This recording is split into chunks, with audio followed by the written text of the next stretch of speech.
Mother shit. Wildin' out this show to the function with the scoreboard. Man, these pussy niggas got me up in war mode. I ain't going back and forth with a cornball. Boy, this 40-ounce bounce like a porno. Pizza party, not delivery, it's the giorno. I'm finna put 90 shots in his torso. Caught him at the stop and go, lock and load, no warnings. He's a rapper, but I made his hip rock and roll. Cold devil, I'm walking through here with chinchillas on. They gon' drop yellow liquor when they hear this song. Doggy dog world, 44-year-old bulls barking. This gon' have the whole hood talking. I be with real killers, they don't send pop shots. This sound like a hundity bop bop. Mariachi drums made a nigga cha-cha. Dissing on the net, all he heard was pop pop. I'm from the stink team, we don't do weenies. Poof be gone, look it's Houdini. Okay, you got a deal, but who chose better? Had to service as the newsletter, this ain't that. We'll be pulling through a stew if he don't stay facts. All you heard was K rounds and a playback. Mops dragging on the floor, what a Ajax. All you heard was pussies yelling out, stay there. I be with real killers, they don't send pop shots. This sound like a hundity bop bop. Mariachi drums made a nigga cha-cha. Dissing on the net, all he heard was pop pop. Shit, nigga. I be with real killers, they don't send pop shots. For real. This sound like a hundity bop bop. Nigga.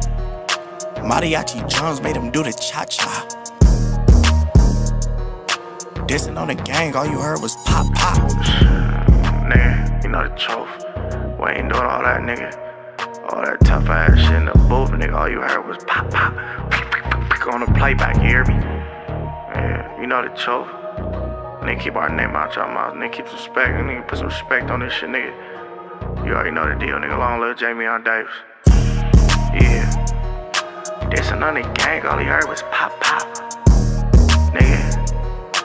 Mariachi drums made him do the cha-cha. Nigga, I hit this hole. Life is Baghdad, wolfing on the net, then he got stripped with his strap bag. 150 in a trash bag, time to shake him up. We tip the strippers, we strip the strippers. It's the mob, bitch, we killers. Beat it up, yeah, Thriller, Manila. Minks and bling, don't leave out the chinchillas. Double R, Rolls Royce down, you niggas know the deal with me. I'm a boss, never get robbed, niggas could only steal from me. But that's some 12-year-olds come out and drill for me. Think about it, do you want these problems literally? The Grim Reaper out and he don't show no sympathy. John Gotti car, mops in the yard, shoot for me. Nigga, I'm the Don in my city. Who is you and yours? Grab the beef packet and make top Roman noodles with it. If you ain't tryna get no money, who you do it for? John Gotti car, mops in the yard, shoot for me. Nigga, I'm the Don in my city. Who is you and yours? Grab the beef packet and make top Roman noodles with it. If you ain't tryna get no money, who you do it for? See a op in traffic, hit him up. Nigga, Tupac, the crime report in ballistics say he died from 2 blocks. I know he ran his mouth, but did you have to knock his shoes off? 40 with a dick, let it squeeze, it got blue balls. Heavy trippy red if he playin' with my blue 166 shots, another 6 at Jimmy Neutron. I'm on demon time, don't you ever get too big-headed. Beef on a plate, shrimp, lobster, steak, eat with me. Instead you worry about always trying to compete with me. Swimming with the fishes like he trying to find Nemo. A shark in the water, a great right, he's seafood. Dumbass spent his whole life trying to be Debo. 100 shells drop, cock back, mops and reload. That Black Lives Matter shit is so 2003, bro. John Gotti car, mops in the yard, shoot for me. Nigga, I'm the Don in my city. Who is you and yours? Grab the beef packet and make top Roman noodles with it. If you ain't tryna get no money, who you do it for? John Gotti car, mops in the yard, shoot for me. Nigga, I'm the Don in my city. Who is you and yours? Grab the beef packet and make top Roman noodles with it. If you ain't tryna get no money, who you do it for? Nigga. John Gotti car, mops in the yard, shoot for me. Nigga, I'm the Don in my city. Who is you and yours? Grab a beef packet and make top Roman noodles with it. John Gotti car, mops in the yard, shoot for me. If you ain't tryna get no money, who you do it for?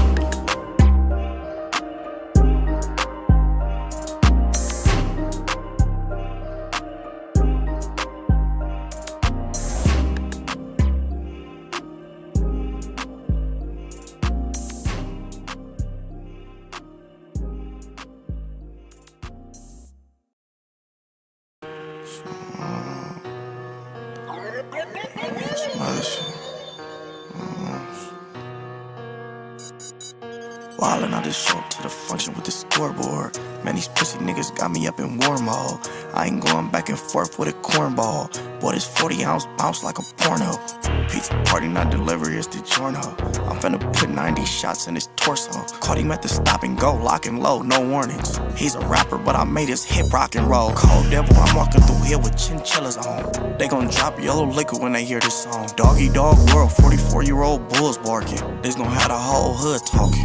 I be with real killers, they don't send pop shots. This sound like a hundity bop bop. Mariachi drums made a nigga cha-cha. Dissing on the net, all he heard was pop pop. I'm from the stink team, we don't do weenies. Poof be gone, look it's Houdini. Okay, you got a deal, but who chose better? Had to service as the newsletter, this ain't that. We'll be pulling through a stew if he don't stay facts. All you heard was K rounds and a playback. Mops dragging on the floor, what a Ajax. All you heard was pussies yelling out, stay there. I be with real killers, they don't send pop shots. This sound like a hundity bop bop. Mariachi drums made a nigga cha-cha. Dissing on the net, all he heard was pop pop. Shit, nigga. I be with real killers, they don't send pop shots. For real. It sound like a hundity bop bop. Nigga. Mariachi drums made him do the cha-cha. Dissing on the gang, all you heard was pop pop. Nigga, you know the truth. We ain't doing all that, nigga. All that tough ass shit in the booth, nigga. All you heard was pop pop. On the playback, you hear me? Yeah, you know the truth. Nigga, keep our name out y'all mouth. Nigga, keep some respect. Nigga, put some respect on this shit, nigga. You already know the deal, nigga. Long live Jamie on Davis. Yeah. Dissing on the gang, all he heard was pop pop. Nigga. Mariachi drums made him do the cha-cha.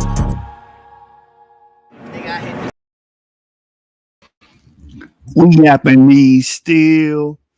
You getting cooked in front of your family like a Japanese meal. It's Yashup the hibachi, and none of you niggas can stop me, but can't help but watch me. And in the words of Nas the Great, calicos roast y'all folks. Keep y'all dying, because it's hard to fuck around when you dealing with science. All right, man, we back. Y'all know exactly what type of time we on, man. We're not worried about the internet white noise. We're not worried about none of that. We're not worried about these guys and their racist claims. Today, I wanted to talk about Jewish people and authenticate their presence in the ancient Levantine region. Because certain people are upset at Jewish people because what happens is we have this black and white fallacy mentality.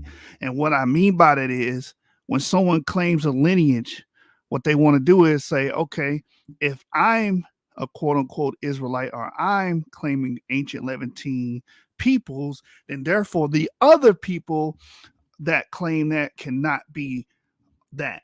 First of all, you have to understand metapopulations. And second of all, you have to understand that there's an amalgamation of different groups, and we're going to touch on that. That's been in and out of the Levant, and we're going to discuss that today. And also, people can always amalgamate into this group. This is not, as far as like Israelites accept the sojourners, so obviously they can allow other people that are not of quote unquote Jacob, the putative ancestor of the 12 tribes, to join with them. So we're going to touch on all of that because, again, in this thing we call BHI, Black Hebrew Israelite Community, a lot of people have vitriol against quote unquote Jewish peoples, even though these Jewish peoples even have some of our markers, right? And those markers that they have, right, are E1B1A and E1B1B. But then you got some African Americans that share some of the markers we associate with them. We got African Americans that are J. You have African Americans that are G. Shout out to Teo. You got African Americans that are R. Right? We're going to talk about R1B today. Shout out to the R1B gang, Yamnaya gang. They're part of the Jewish matrix as well later on, as the Ashkenazis and certain Jewish groups, use the southern route into Europe and to begin to admix with the local populations of Europe, right? So it's a very complex thing, And what's happening is what we're trying to defeat is the idea of the racial schema, right? The racial schema has poisoned the minds of so many people. We look at people and we judge them solely on how they look, man. This is why we push education here, right? That's why we push education and we push science. Again, Max Planck, he said it best. He said a scientific truth does not triumph by convincing its opponents. So we're not trying to convince anybody. This is not to try to convince you guys. A lot of you guys are going to die thinking the way you think, right? But the purpose is we're trying to sow the seeds. We're trying to sow seeds here. We're trying to get people more aware. We're trying to get people, to grasp the scientific literature. Because remember, the scriptures say it the best, right? And all that getting by understanding, right? The way we look at people and judge people off physical descriptions is bogus. You'll look at someone and say, oh, this guy is white. He has nothing to do with me. He probably shares a paternal ancestor with you, right? And then if you guys want to go autosomally, if you go back 1,000 years, all human beings are related autosomally. So these concepts and these ideas are not rooted in empirical data, and our job is to sow the seeds so people can start understanding these things, because a lot of our communities are have been poisoned with these racial schema ideologies that were built on racism, that was built on different groups and different factions that were using that type of ideology to perform genocide, right? And to this day it persists in the minds of African Americans and other people as well. So a scientific truth does not triumph by convincing its opponents and making them see the light, but rather because its opponents eventually die and a new generation grows up that is familiar with it. So that's our job, to just get the information out there so people can become familiar with it. That's all. We're not trying to convince you. We're not trying to convert you. We're not trying to say, hey, come to my church. And we're not doing that. Somebody's going to grasp this information, then they're going to pass it on, and then they're going to teach other people how to comprehend properly, right? That's the point.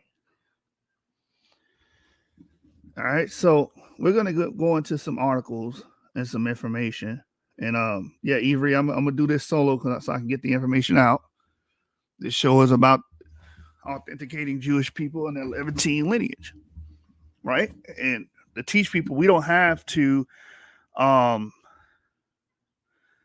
push a black and white fallacy.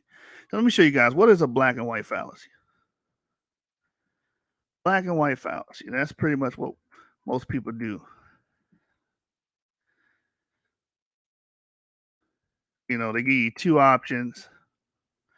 They say, oh, you got to pick one of them. Both of us can't be this or that, right? Both of us, if they're Israelites and they're Levantines, we can't be Levantines, or the other way around. That's not true. That's what a pseudo. We don't follow the logic of the layman, right? So, a black and white fallacy. It's got different names: bifurcation fallacy, bogus dilemma, either or fallacy, false dichotomy, false dilemma, right? The black and white fallacy occurs only in arguments that have a disjunctive premise, that is, a premise of either or form that gives alternatives. The fallacy is committed when a disjunct, that is, an alternative, is incorrectly omitted. The fallacy tries to force you to choose either black or white when gray is an available alternative. And this is how a lot of people think on social media. They think, oh, well, it's either or. You can't have both. You can't have black people claiming this lineage. You can't have white people claiming this lineage. You can't have modern Israelis claiming this lineage. One of us have to do it, the other one can't. That is a farce. And that's the fallacy here. False dilemma, false dichotomy, right? You set up these two options and it's either or. No, that's not true. That's not true at all. We're going to show that the Jewish people indeed have a Levantine root today, right? So So the main paper that we're going to be dealing with is a brand new paper that came out the end of August. I mean, fresh off the presses from Cell.com.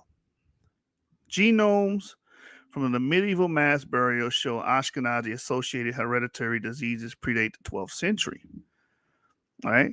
You can see what's published here. You can see Selena Brace and others at all. August 30th, 2022. So we want to get into this paper. This paper says a lot of interesting things. Then we're going to buttress this paper with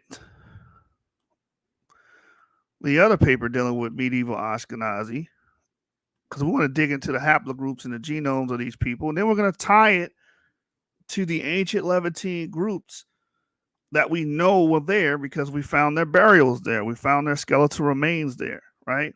Without question, we know these different haplogroups were there. So it says genome-wide data from medieval German Jews show that the Ashkenazi founder event predated the 14th century. All right, and this was published May 16, 2022. So this is all new scholarship here. It's all up-to-date scholarship, all up-to-date information. And what I like about this paper, it explores how these Jews got into Europe in the first place. And as we're going to see, they're going to give you a phenotypic analysis of how these people look. And a lot of you guys are going to be shocked. Right? And the reason why you're going to be shocked, because it's not going to fit your idea that you have forged in your mind on how people are supposed to look 1,000 years ago. You know, you think, oh, all these people have to be pale, all these people have to be black, and that's not the case, man. See, the problem with you guys is you guys do not allow the information to forge your ideas. You already forge an idea, you run into some information you don't like, and then you just dismiss the information. That's the incorrect way of approaching this. All right. So watch this. So I'm going to share my screen. We're going to go back to this one right here. Genomes from a medieval mass burial. Let me blow this up. Genomes from a medieval mass burial show Ashkenazi associated hereditary diseases predate the 12th century. The parts we care about is the actual ancestry here. It says highlights medieval English human remains are a source for the earliest Jewish genomes. It says population continuity between 12th century and modern Ashkenazi Jews. 4 alleles associated with genetic disorders in Ashkenazi Jews observed. Founded event elevating Jewish genetic disorder frequencies predates 12th century. Summary, it says we report genome sequence data from 6 individuals excavated from the base of a medieval well at a site in Norwich, UK. A revised radiocarbon analysis of the assemblage is consistent with these individuals being part of a historically attested episode of anti-Semitic violence on the 6th of February, 1190 CE. We find that 4 of these individuals were closely related, and all 6 have strong genetic affinities with modern Ashkenazi Jews. We identify 4 alleles associated with genetic disease in Ashkenazi Jewish populations and infer variation in pigmentation traits. I want y'all to remember that, because this paper, what it does is it gives you a phenotypic analysis and it discusses how these people may have looked. And I'm going to show you something very interesting about that a little later. And again, these people aren't related to modern day Jewish people. Okay. And we're going to prove that. And they're related to ancient Levantine populations, right, which the Jews spring from. We're going to prove that as well. It says, including the presence of red hair, simulations indicate that the Ashkenazi-associated genetic disease alleles were already at appreciable frequencies, centuries earlier than previously hypothesized. These findings provide new insights into a significant historical crime, into Ashkenazi population history, and into the origins of genetic diseases associated with modern Jewish populations. Then it goes into how they discovered this, right? Let's just read this. It says, in 2004, construction workers excavating land in central Norwich, UK, as part of the Chapel Field Shopping Center development, recovered human skeletal elements from their spoil. Subsequent archaeological investigations led to the discovery and excavation of a probable well containing the commingled remains of at least 17 people. The stratigraphic position of the remains, their completeness and state of articulation suggested that they had all been deposited in a single event shortly after their death. The overrepresentation of subadults in the unusual location of the burial outside of the consecrated ground suggested that they may have been victims of a mass fatality event such as famine, disease, or mass murder. All right. It says pottery shards from the well were dated typologically to the 12th and 14th century CE, and two initial radiocarbon determinations on the skeletal remains placed these in the 11th to 12th centuries. The most prominent historically attested mass death in Norwich within this date range was in 1190 CE, when members of the Jewish community were killed during anti-Semitic riots precipitated by the beginning of the Third Crusade. Although the number of individuals killed is unclear, Norwich had been the setting for a previous notable event in the history of medieval anti-Semitism when, in 1144 CE, the family of William of Norwich claimed that local Jews were responsible for his murder. An argument taken up by Thomas Monmouth through the first documented invocation of the blood libel myth. This represents the beginning of an anti-Semitic conspiracy theory that persists up to the present day. The possibility that the remains found at the Chapel Field well site were those of the victims of anti-Semitic violence is given further support by the site's location just to the south of the medieval Jewish quarter of the city. However, no additional archaeological evidence linked the human remains to a specific historical event or a group of people during the high medieval period, circa 1000 to 1300 CE. Norwich witnessed a number of outbreaks of large-scale violence, and additional data were therefore required to test the hypothesis that these individuals were of Ashkenazi Jewish descent. Judaism is a shared religious and cultural identity, and I want you guys to understand that as well. Shared religions and cultural identity, those things don't deal with genes directly, right? These things can be absorbed. These things can be adopted. These things, people can learn these things as they live. These are not things that you are brought into the world with, right? So to say that Jewish community is not a genetic pure group, right? As some people on social media and the laymen try to portray, that's not true. It says Judaism is a shared religions and cultural identity with endogamous marriage practices and distinctive diasporic histories of communities worldwide, particularly a Levantine origin and complex history of migrations over the last approximately 2.5 thousand years. Present-day Ashkenazim are descendants of medieval Jewish populations with histories primarily in northern and eastern Europe. As a result, they carry distinctive ancestries, and Jewish and non-Jewish medieval individuals living in the same region would likely show characteristics pattern of genetic variation. All right, so it says hereditary disorders in the Ashkenazi Jewish population have been a focus of considerable medical research, with genetic screening now commonplace to mitigate risk.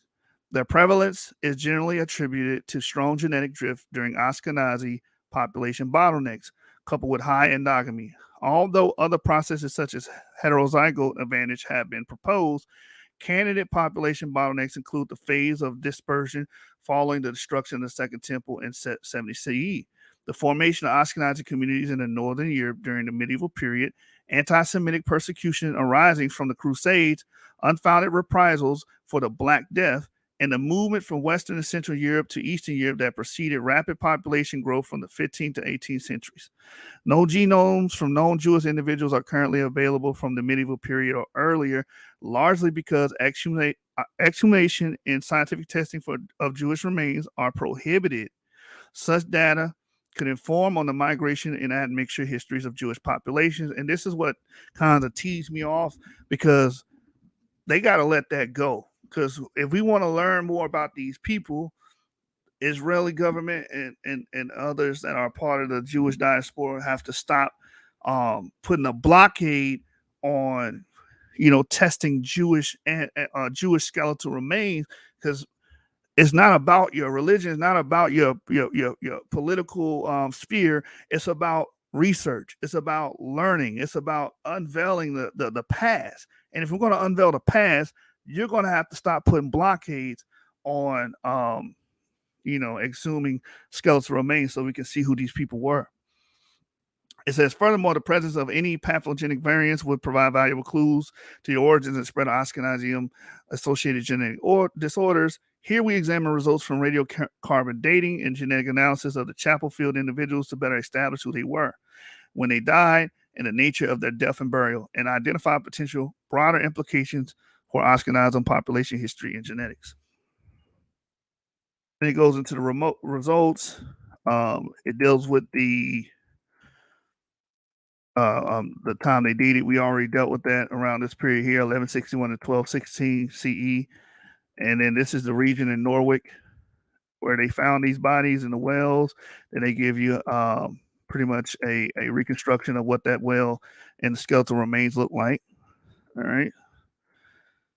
It talks about how they got the ancient DNA, familiar relationship. Again, remember we read earlier that 4 of the individuals were, I believe, first degree relatives. Let's go back. 4 of the individuals were closely related. Yeah, 4 of these individuals were closely related, and all 6 have strong genetic affinities with modern Ashkenazi Jews. So it gives you the methodology behind that and the tools that they use here to determine those things. Right here, you have the genetic ancestry. It says President Ashkenazim are primarily descended from diasporas who settled in various parts of northwestern and later central and eastern Europe through the medieval period. As such, they represent the present-day population that we would expect to be genetically most similar to Jewish individuals in medieval England. In addition, historical sources indicate that the Norwich Jewish community were descendants of Ashkenazi Jews from Rouen, Normandy, who were invited to England by William the Conqueror after 1066 CE. We therefore explored the genetic affinities of the 6 Chapel Field individuals using principal component analysis and tested whether modern Ashkenazi ancestry is better explained by the ancestry of Chapel Field assemblage or a mixture of modern populations acting as proxies for ancient admixture components. For example, Middle Eastern, Southern, and Eastern European. We inferred ancestry proportions for modern Ashkenazi with QP Adam, with Chapel Field, Turkish Jews, Sicilian, French, and Polish as potential sources, and found the best model to be one of 100% Chapel Field by convention values below 0.01 indicate a poor fit. We also modeled Chapel Field ancestry as a mixture of modern populations, which we use as proxies for hypothesized ancestry components. And I keep telling people this is how science is conducted because we don't have time machines. So you have to make proxies to figure out who these people are and triangulate who these people are. Right? So let's keep going. It says Turkish, Jews, Sicilian, French, and Polish. We estimate a mixture of approximately 33%, 67%, 0%, 0% respectively. These results are consistent with a previous demographic model, which places the introgression of Eastern European ancestry after the date of these individuals. Right? And then there's the plot right there. And I'll allow you guys to go over that on your own time. It says uniparental haplogroup calls for Chapel Field individuals also support genetic affinities to the Near East, in some cases to Ashkenazi Jewish populations. Now, this is what I want to focus on today, right here, the haplogroups, because this ties them directly to the Levant, and we're going to show you why.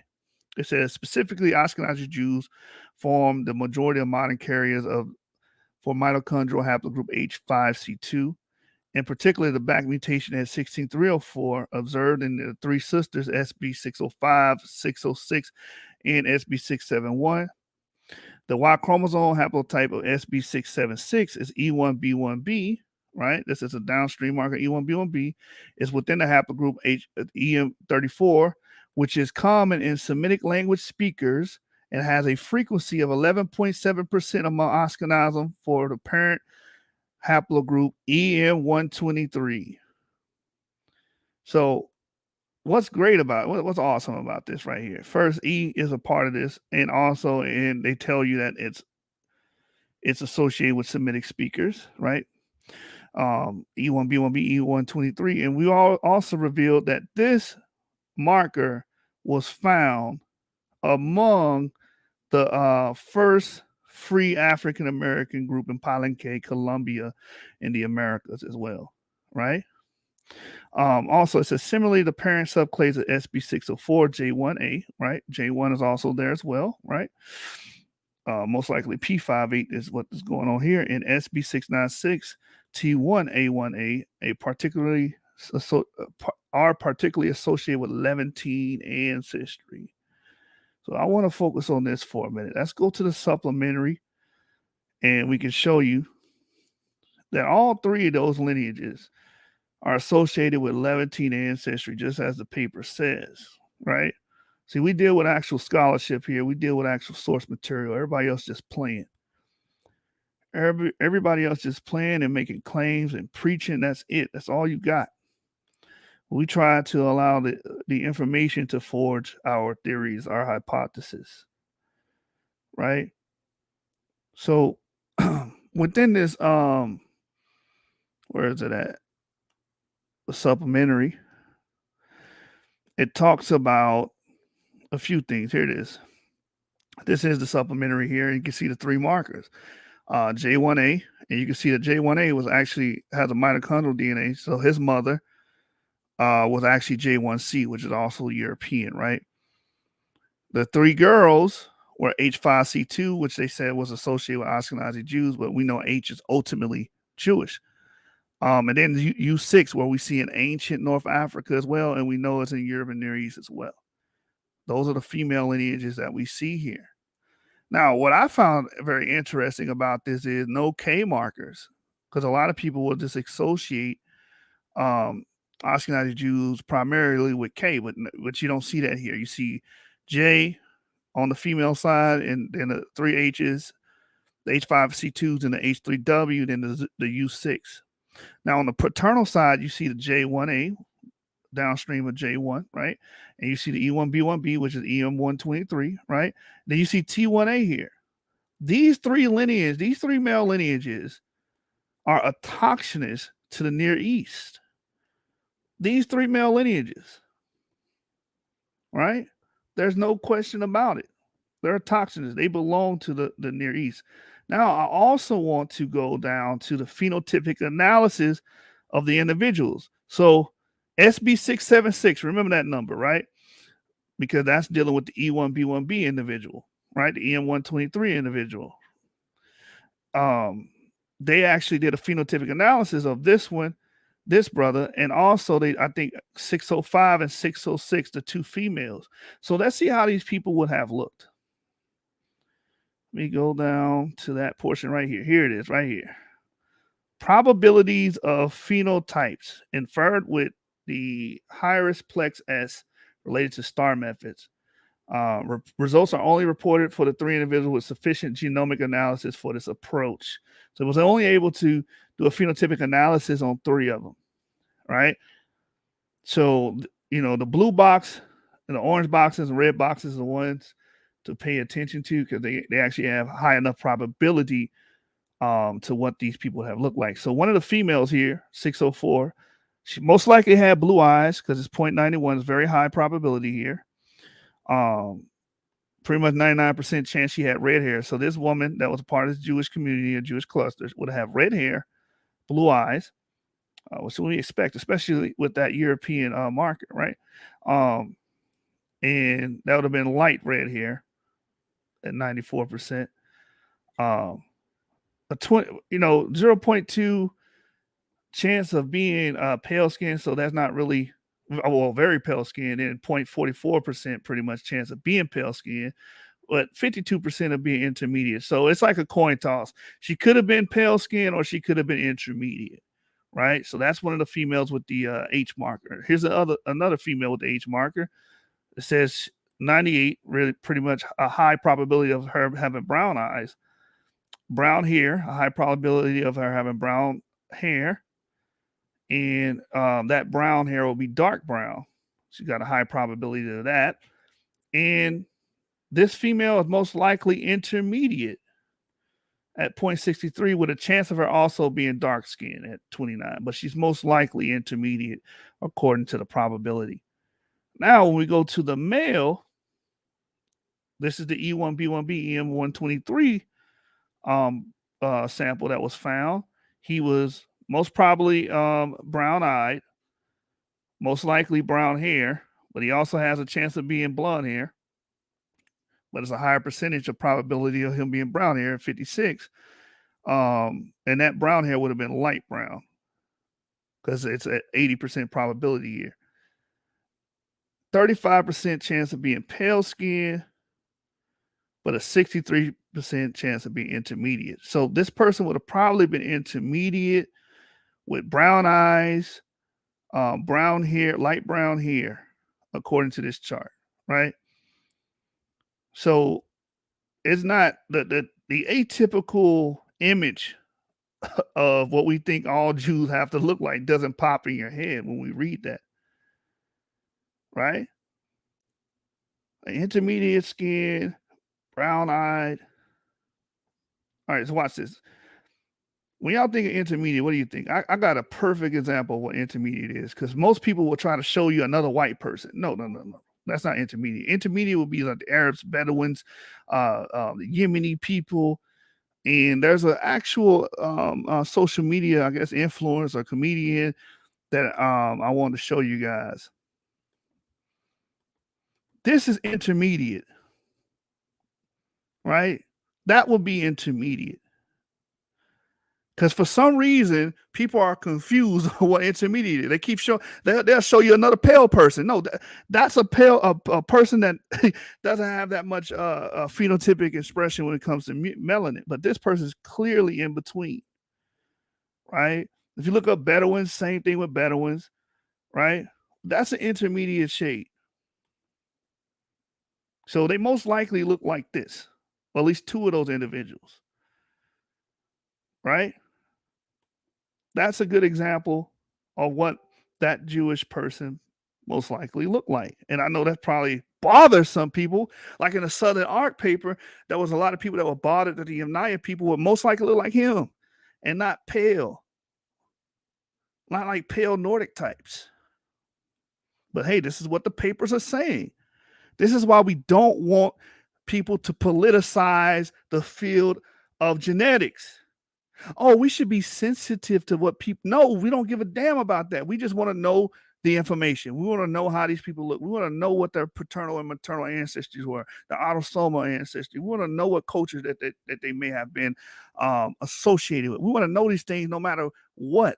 Trying to politicize this stuff because some people are sensitive about, oh, I can't, like the people in Sweden, when they found out that 5,000, 6,000, 7,000 years ago, you know, Sweden was inundated with dark-skinned, blue-eyed people.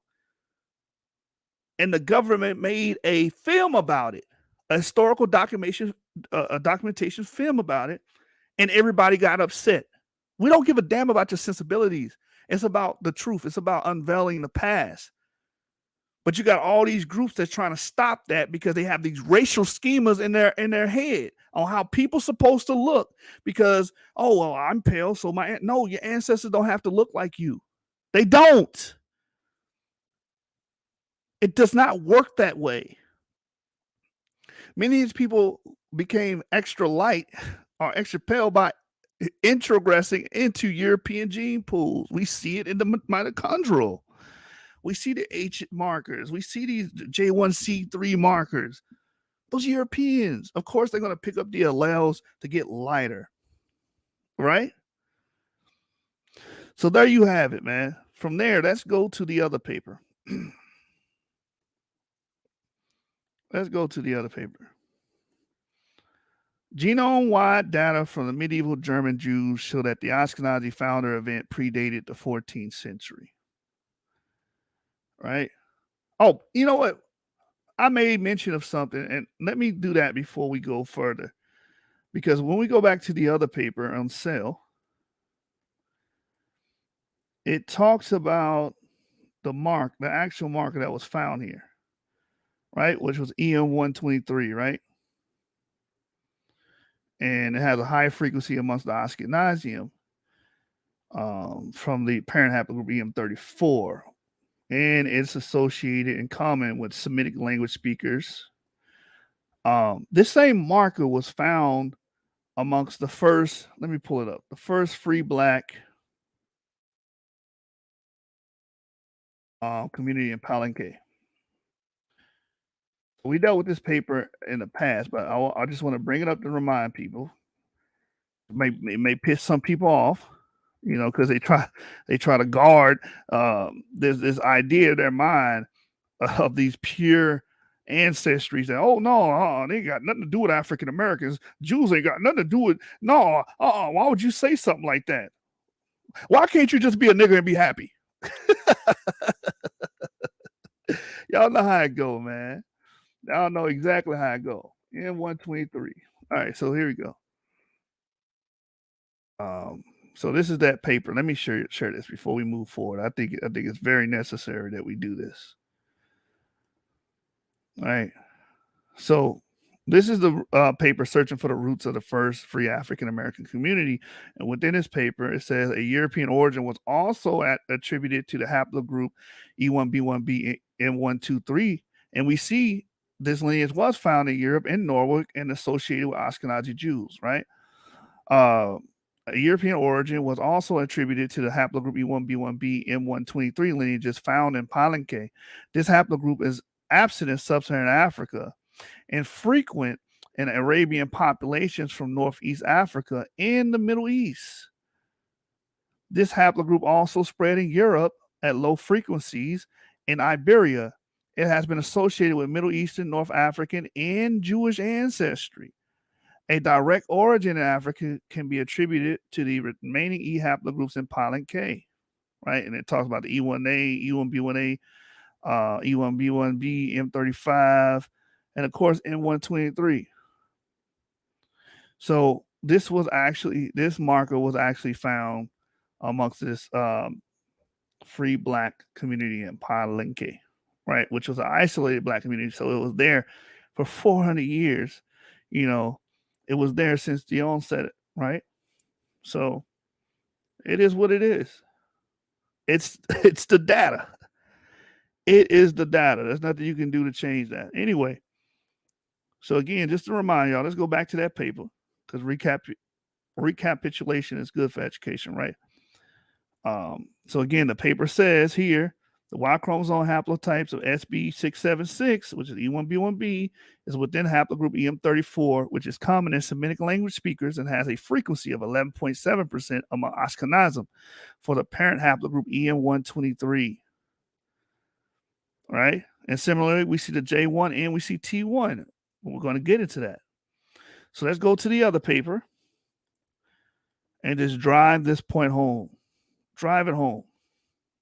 Again, you can see our style of presenting this stuff is why people don't want to debate us, because again, our arguments are information based. Our arguments is pretty much based on hogwash.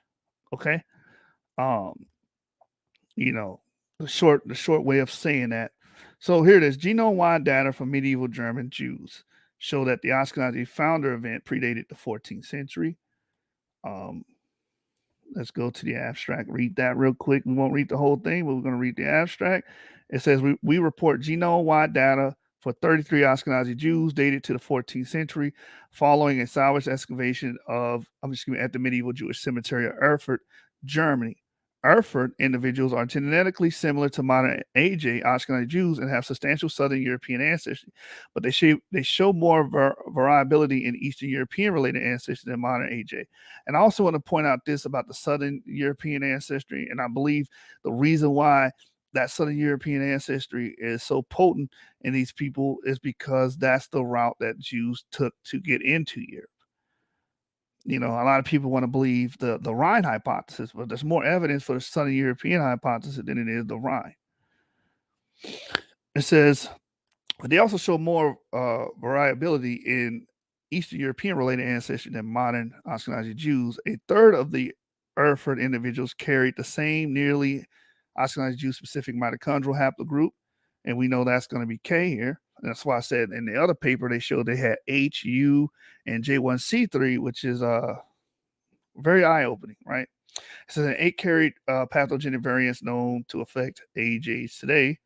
These observations, together with the high levels of runs on homozygosity, suggest that the Erfurt community had already experienced a major reduction in size that affected modern Ashkenazi Jews. However, the Erfurt bottleneck was more severe, implying substructure in medieval Ashkenazi Jews. Together, our results suggest that the Ashkenazi Jew founder event and the acquisition of the main sources of ancestry predated the 14th century and highlighted late medieval genetic heterogeneity no longer present in modern Ashkenazi Jews. So the medieval people, medieval Ashkenazis were more diverse than present Ashkenazi Jews, right? So when we go into this, shall I read the introduction? Let's see.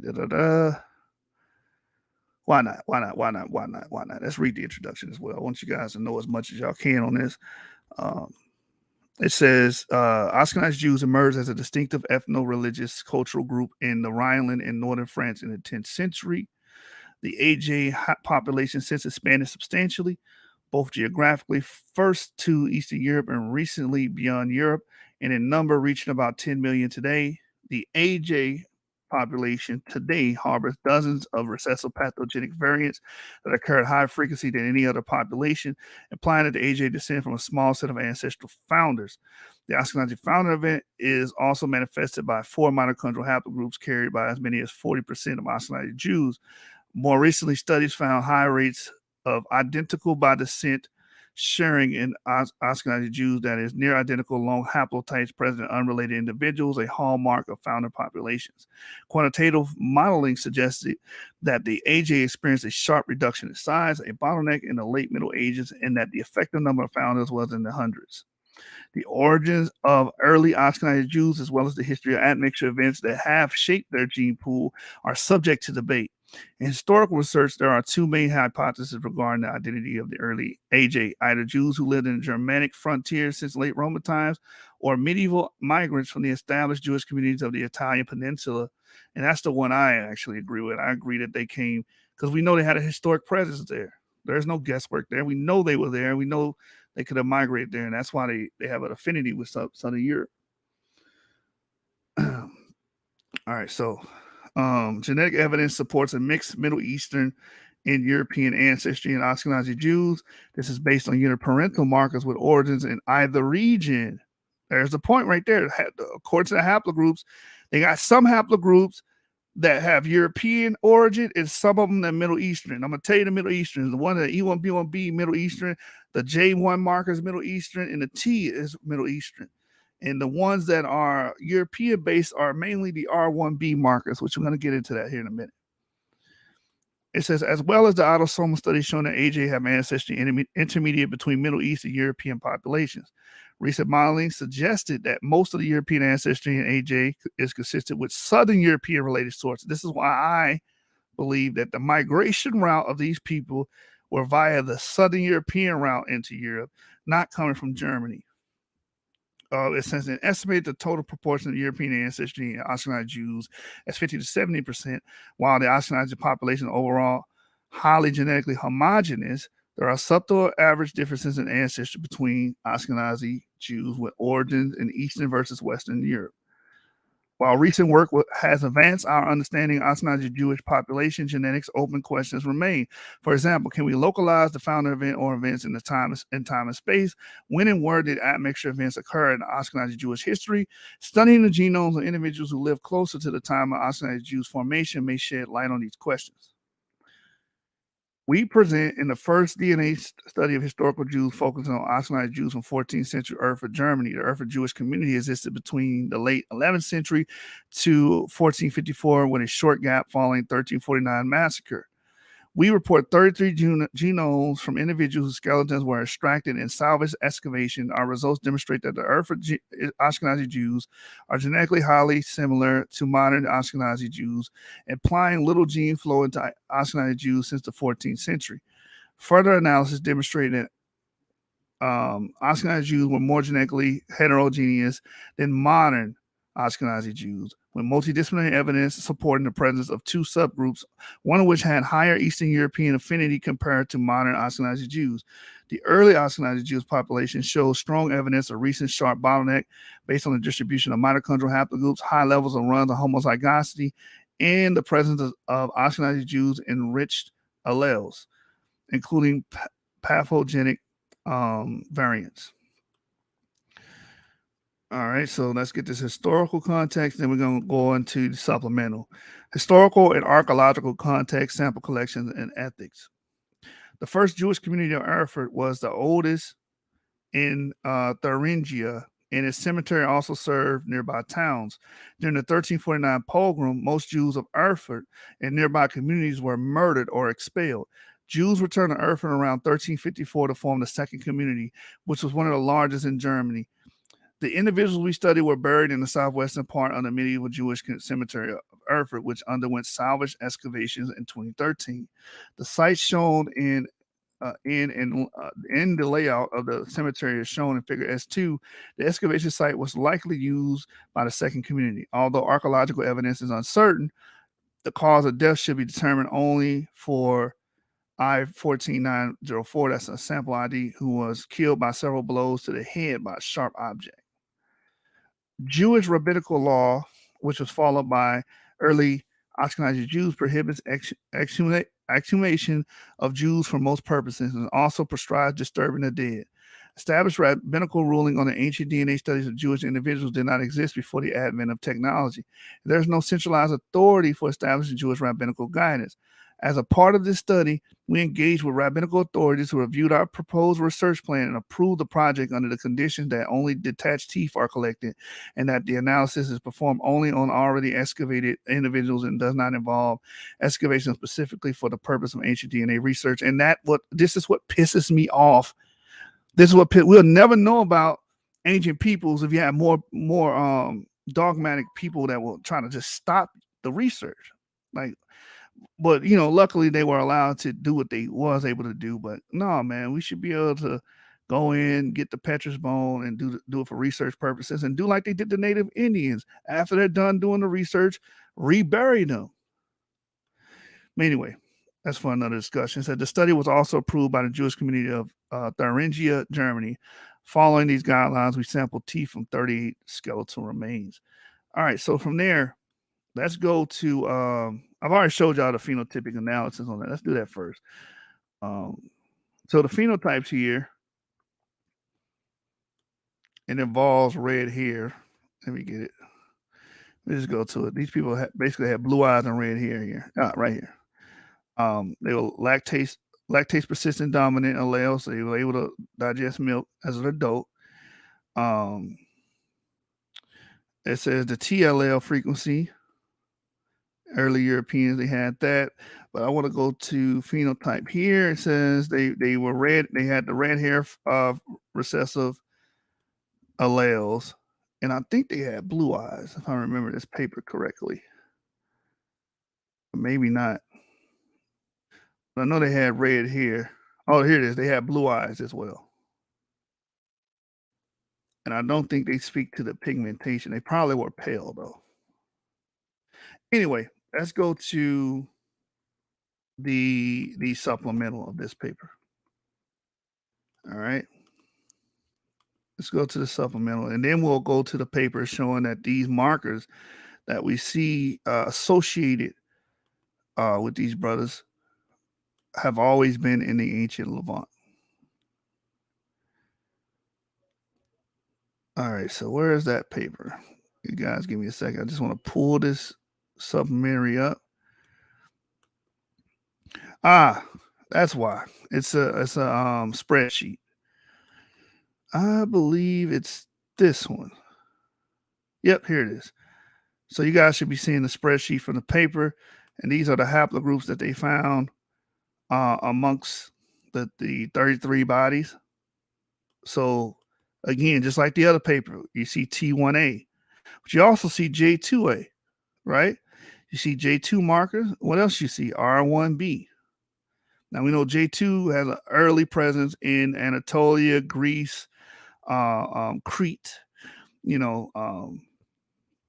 have present there, and you do see J2 in the Levant as well. R1B, we know we do have one sample in the Levant, but this is primarily a lot of these downstream markers are, I believe, a U106 is primarily dealing with Europe. J1A, of course, J1A, we know J1 markers were in the ancient Levant. They came around the Bronze Age, right? And they began to proliferate and expand and boom during that period. R1B, again, also a European associated lineage. J2, just discussed that one. Anatolian, Grecian, Crete, Aegean lineage of J. Also it has an ancient presence. E1B1B, we know that has an ancient presence in the Levant, a very, very ancient, going into the Neolithic times and Epipaleolithic times. They were there. R1B, also, we could say associated with that. And then we see mainly the European lineages here on the mitochondrial side are the Ks, a bunch of K markers. Of course, you see the H markers, which is also European. U3, N is actually Middle Eastern. A lot of N lineages on the mitochondrial side are associated with Middle Eastern lineages. You see the J1C, that's European. U, HV, K1. All right, so we see a lot of K, but my point has been made here.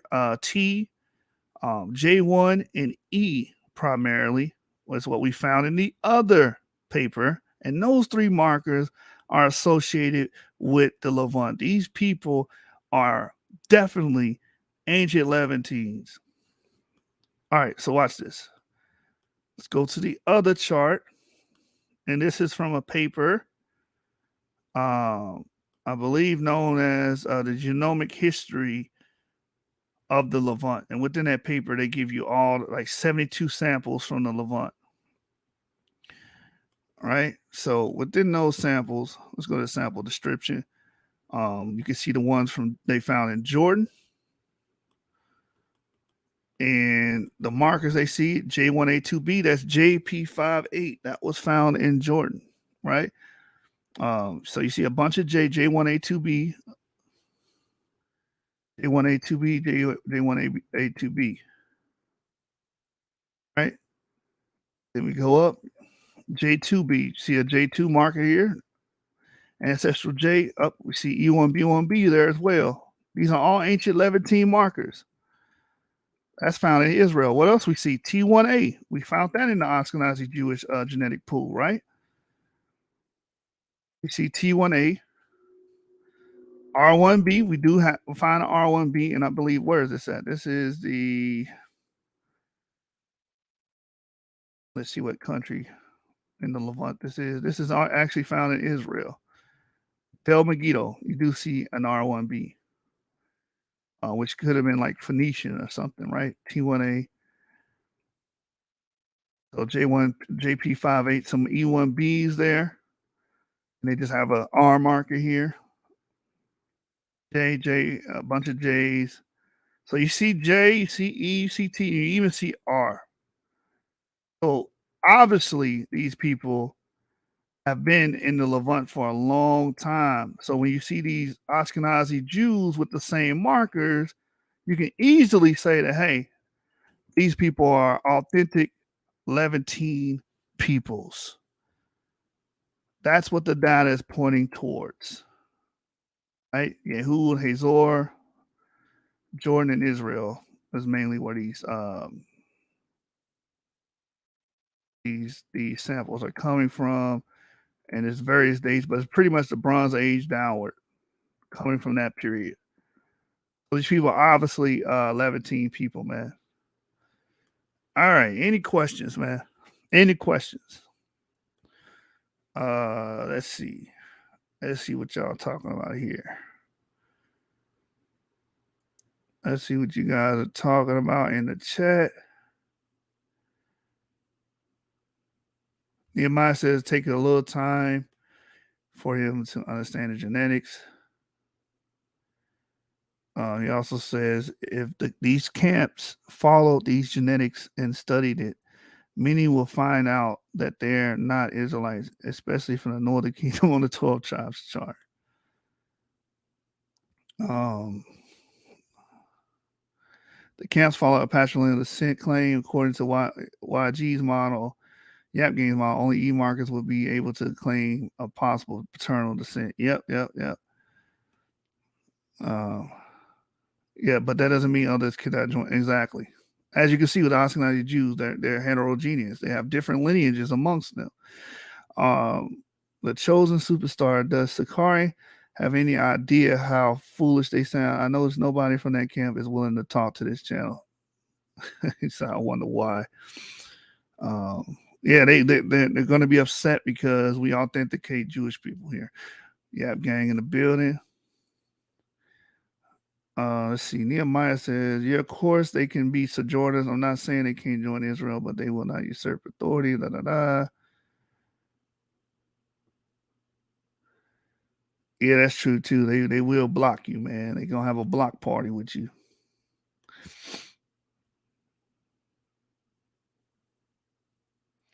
Yeah, learning about your haplogroup is interesting because that's how you trace your ancestry. Byron Israel Smith Ashkenazi is the only one set of folks claiming Israel, brother. Ashkenazi is only one set of folks. Yeah, we understand that, but that's the information that we were going over today because certain people will try to demarcate them, and it's not warranted, and the evidence is there, and it points that they were ancient Levantine people. Nehemiah says, but what I don't understand, the Jewish community goes by their mother lineage, not the father, but according to the Torah Tanakh, the Most High God dealt with the men of Israel, not the mothers. That's why. Okay, this is misinformation, right? This is misinformation. They actually go by the father, but the problem is when a Gentile is introduced. When you read the Midrash, it's when a Gentile is introduced. So the female will have to actually validate her ancestry if she's going to marry a Gentile man through her father. Maybe one day we'll sit down and we'll discuss that. Nehemiah, YASHAR-YA'OH, they cannot find their lineage to Jacob and Isaac. And how these Jewish claiming Levites when most men cannot trace their lineage to Aaron? Yeah, that's a different issue. That's a different issue. That clearly doesn't stand. But what I will stand on is that they're authenticated Levantines. Let's see. Yeah. It's about their DNA, not the beliefs. You're right, Ruth.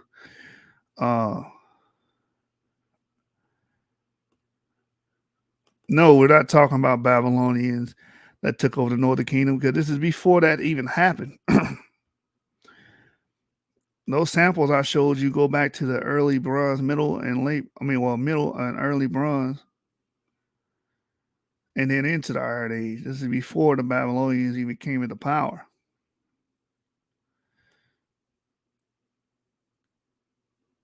Let's see. It says at the time of captivity, the Jews of that time elected judges and followed their teachings. As the scripture says, same things happened during the pogroms in Europe when men were killed and women accosted.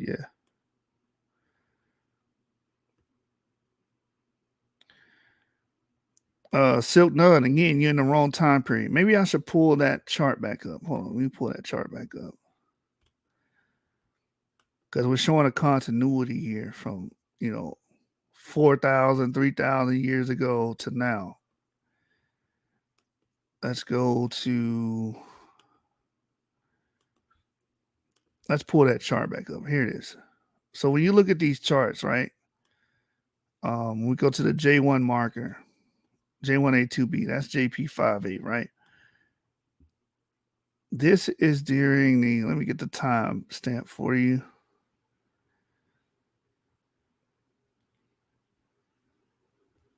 Megiddo, Middle Late Bronze Age. This is long before the Babylonians or the Assyrians came in and took over and displaced. Look at that. That's 1800, 1650 BCE. The Middle Bronze II period. So this a lot of these clays, we go down, boom, boom, boom, middle bronze. Then we going into the Iron Age here, right? Middle bronze, late bronze, intermediate bronze, middle bronze.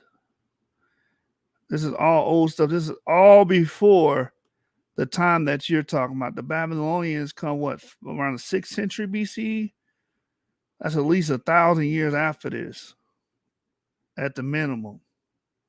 All right. He says, what about Syrophoenicians? What about them?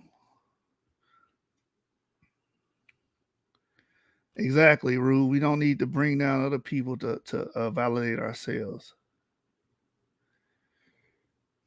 Yeah, there were Moors that were melanated in medieval Europe. No one's disagreeing with that.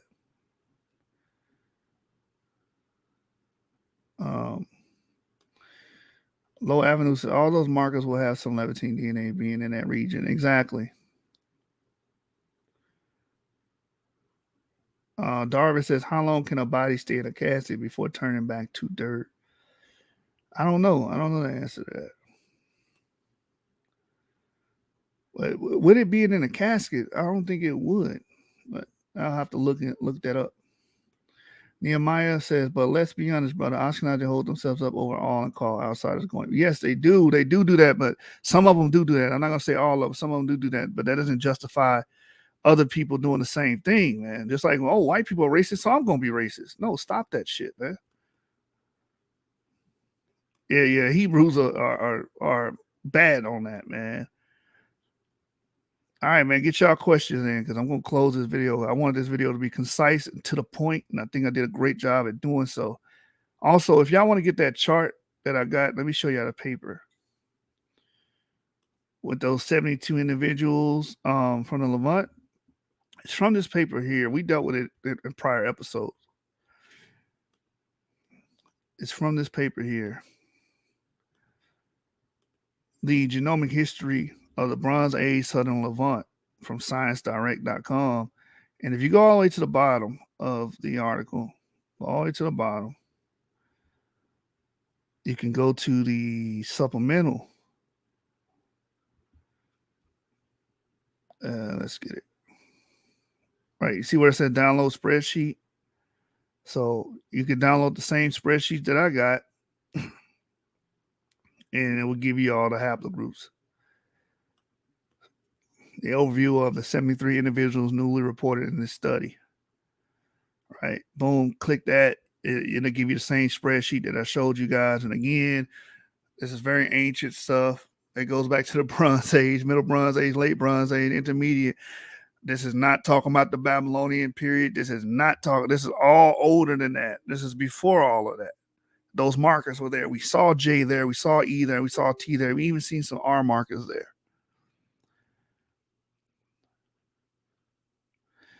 Yeah.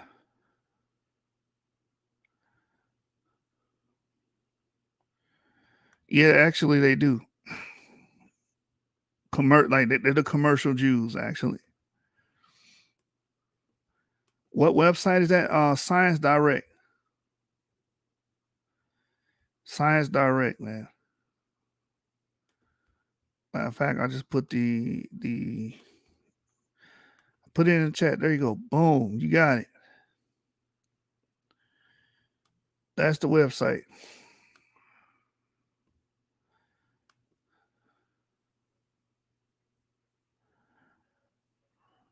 ScienceDirect.com. There you go.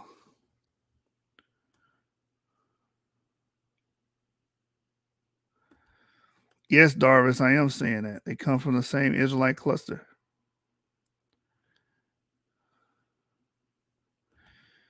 You have to ask Ivry that. I don't know. I'm not Ivry.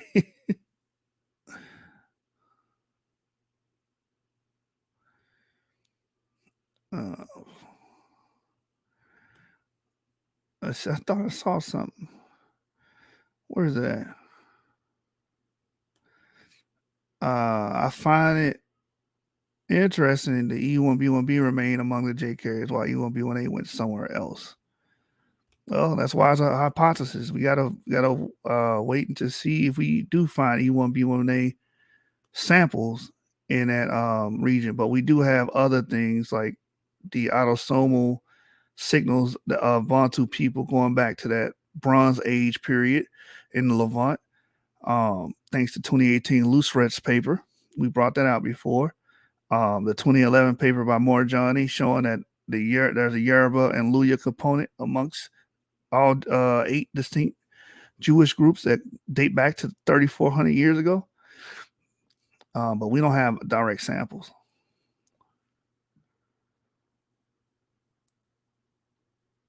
Okay. TNVR, how do you know that they're all of them are converts? We understand that they amalgamated, came together, and we're not saying all of them are Shem. We're saying that they're Jews. How do you know that? What are you using? Your understanding of the Torah, your eisegesis of the Torah? That doesn't tell you any damn thing. Do you have any direct genetic evidence for that, or no? Right, Rue. No one's on top or bottom. Right.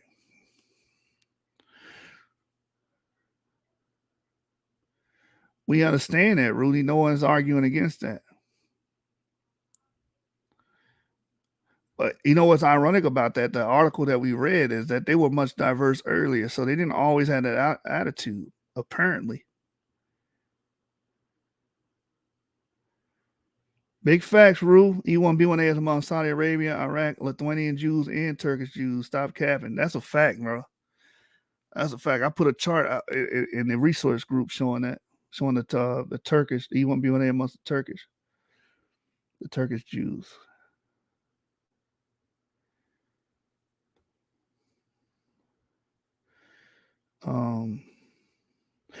Man, I'm glad you said haplogroup E originated in Africa because I forgot to share this one paper. I was supposed to do this right after I revealed that EM123 sample. Hold on. I'm glad you said that. Where is that paper at? I wanted to show you guys this. It's a paper entitled Biomolecular Insights into North African Related Ancestry. All right. You too, brother. Shalom. You said they big capping tonight, Rue? You said Sephardic Jews have the same attitude. You said they big capping tonight, man. Let me share this paper. Let me share this paper for y'all. Here it is. Biomolecular Insights into North African Related Ancestry, Mobility, and Diet, 11th Century Andalus. Now, this paper is very interesting. And this is the reason why. When you go down, there's a chart here. That's why I'm blowing it up. Not that one. There's another chart here. This one here. Figure 2 in this paper. And what this paper does, it says the color circles indicate the number of derived green or ancestral red branch defining markers identified in the ancient individual. The branches colored in green indicate the path with the greatest support for the inclusion of UE2298 within the clade containing present-day Spanish, Near East, and North African individuals belonging to EM310. Y chromosome lineage indicated by the star labeled by haplogroups A, B, and E provided on the right hand of the side of the figure. The complete Y chromosome tree is shown in supplementary figure S7. So when we look at this, let's get the full-size image. When you look at this tree, it does something very interesting. It gives you a color code over here. Africa is like a bluish color. Asia is like a greenish color. Middle East and North Africa is like this yellow orange color. And Europe is like a darker brown color. Australia is like a purple color. Now, of course, you're going to see a lot of E1B1B, Middle East and North African. We expect to see that, a lot of those clades. And then you see a lot of European, then you see African. And then you got an Asian E1B1B marker here. And then we go to E1B1A. Watch this. Let me make sure you guys can see this. Let me blow this up. Boom. We go to E1B1A. Let's see if I can. Nope, it's not letting me do it. I want to blow this up so you can see each clade. There we go. Come on. There it is. So you got E1B1A clades that are what is it? Middle Eastern and North African. There's one there. E1B1A1 1D1, right? And here's another one, E1B1A1 1A, and then E1B1A1A1. So that's 3 there. And then if you go Then there's even an Asian branch up here, looks like. If I can go over, there's another one here, E1, B1, A1, C1, A1, that they're calling North African Middle Eastern on the E1, B1A family. All right. So I just wanted to share that. I wanted to share that with you guys. And let me drop that paper in the chat so you guys can have it. That chart is in.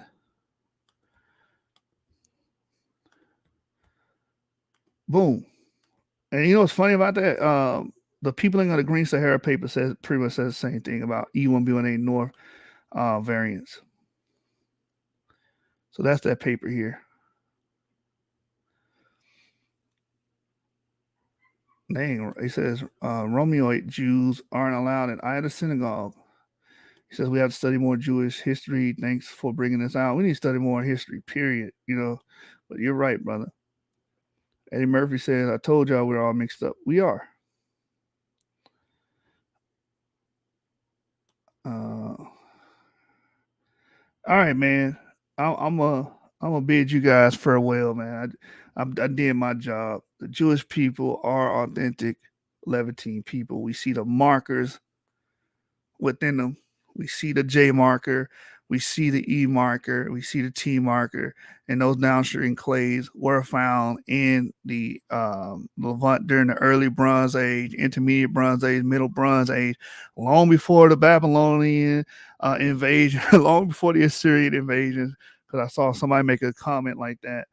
All right, we out. Yep. Yep, gang.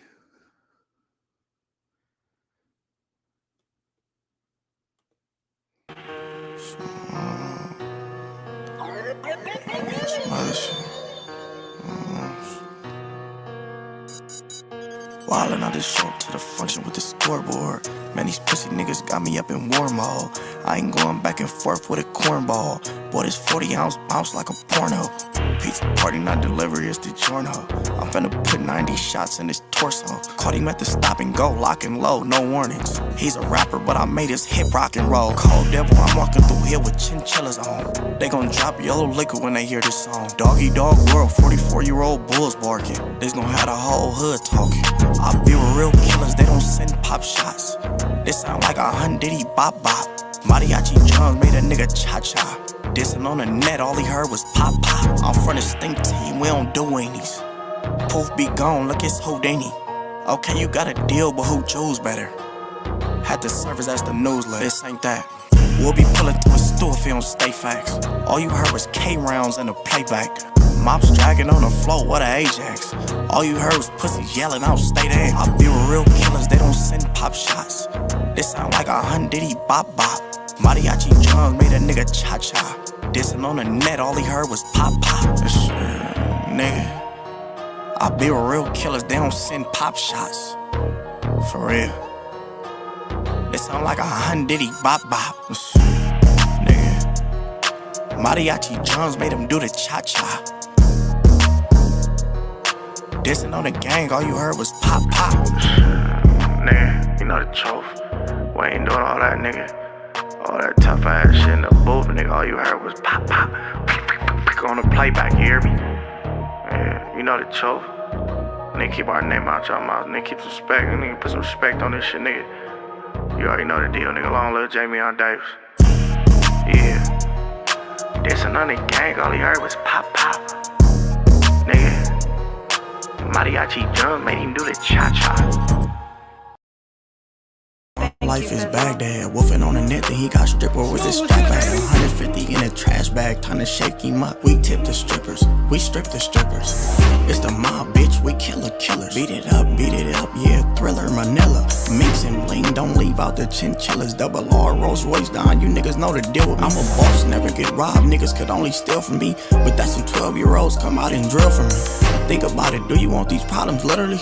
The Grim Reaper out and he don't show no sympathy. John Gotti car, mops in the yard, shoot for me. Nigga, I'm the Don in my city. Who is you and yours? Grab the beef packet and make top Roman noodles with it. If you ain't tryna get no money, who you do it for? John Gotti car, mops in the yard, shoot for me. Nigga, I'm the Don in my city. Who is you and yours? Grab the beef packet and make top Roman noodles with it. If you ain't tryna get no money, who you do it for? See a op in traffic, hit him up, nigga. Tupac, the crime report in ballistics say he died from 2 blocks. I know he ran his mouth, but did you have to knock his shoes off? 40 with a dick, let it squeeze, it got blue balls. Heavy trippy red if he playing with my blue 166 shots, another 6 at Jimmy Neutron. I'm a demon time, don't you ever get too big headed. Beef on a plate, shrimp, lobster, steak, eat with me. Instead you worry about always trying to compete with me. Swimming with the fishes like he trying to find Nemo. A shark in the water, a great right, he seafood. Dumbass spent his whole life trying to be Debo. 100 shells, drop, cock, back, mops, and reload. That Black Lives Matter shit is so 2003, bro. John Gotti car, mops in the yard, shoot for me. Nigga, I'm the Don in my city. Who is you and yours? Grab the beef packet and make top Roman noodles with it.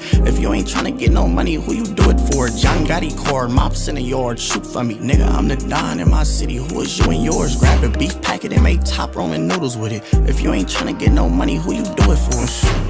Nigga, John Gotti car, mops in the yard, shoot for me. Nigga, I'm the Don in my city. Who is you and yours? Grab the beef packet and make top Roman noodles with it. John Gotti car, mops in the yard, shoot for me. If you ain't tryna get no money, who you do it for?